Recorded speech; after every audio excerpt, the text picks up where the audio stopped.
दिनै दुलाराय बर' फरायसा आफाद आरो बर' थुनलाइ आफादनि बानजायनायजों आसामाव गुबुन गुबुन फरायसालियाव गोसोम बेज गाननानै जे थाखो 6नि सानखान्थि आरो बिगियानखौ इंराजि रावनि जाबसिननानै होनाय बेखौ हेंथा खालामनानै आरो बेखौ बिरोधिता खालामनानै बे हाबाफारिखौ लानाय जादों।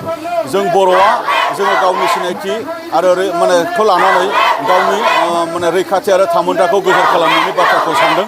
बेनि थाखायनो बर' हारिनि गेजेराव भाषानि आन्दलन जादों। बेनि थाखायनो माइदम खुलिनांगौ होननानै आन्दलन जादों।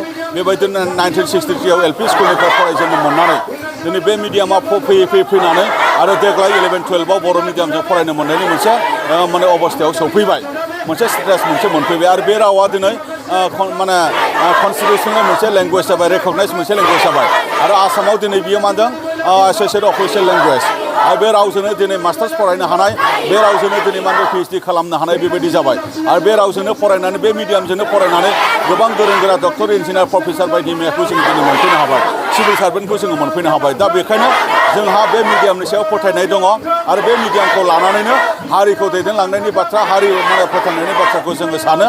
दा बेखायनो आसाम सरकारा जोंनि मिडियामाव सानखान्थि आरो बिगियानखौ थाखो 6निफ्राय गोजौ थाखोसिम जे इंराजि बिजोंनि जाबसिननानै होनो नागिरनाय बेखौ थाबैनो बोखांनानै लानांगौ आरो थाबैनो जोंनि फरायसाफोरनो बर' बिजोंनि फरा बिजाब हरनांगौ। बेखिनि दाबिखौ लानानै, बेखिनि खुदिनायखौ दिन्थिनानै दिनै जोङो गुबुन गुबुन फरायसालियाव फरायसाफोरनि कला बेच लानानै जेनाखि मोनसे हाबाफारि बेखौ जों खालामनाय जादों। आयदाखौ लानानै अफिसियेलि आनअफिसियेलि आसाम सरकारजों जोङो गोबां रायलायबाय।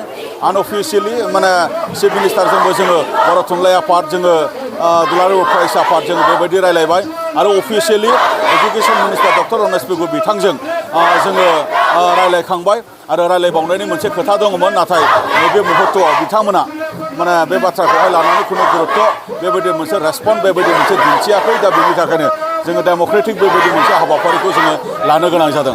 एबसु आरो बर' थुनलाइ आफाद, अल आसाम स्टुडेन्टस इउनियन आरो असमिया साहित्य सभा जथायैबो जोङो रमेश बेगुमान गोनां बिथांजों जोङो सावरायनाय बेबायदि हाबाफारि जाबाय आरो एबसु आरो बर' थुनलाइ आफाद आलादायैबो जोङो डक्टर रमेश बेगु बिथांजों जोङो सावरायनाय जाबाय। दा बेखायनो जोङो दिनै खावलायदों जे बिथांमोना गावसोरनि जिखिनि थांखि बेखौ बोखांनानै लानांगौ, नङाब्ला बिनिफ्राय गोख्रोंसिन जोङो आन्दलनकारि आफादफोरा जोङो आन्दलनखौ लालांनो थाखाय जोङो थाग थियारि। गोजोनथों।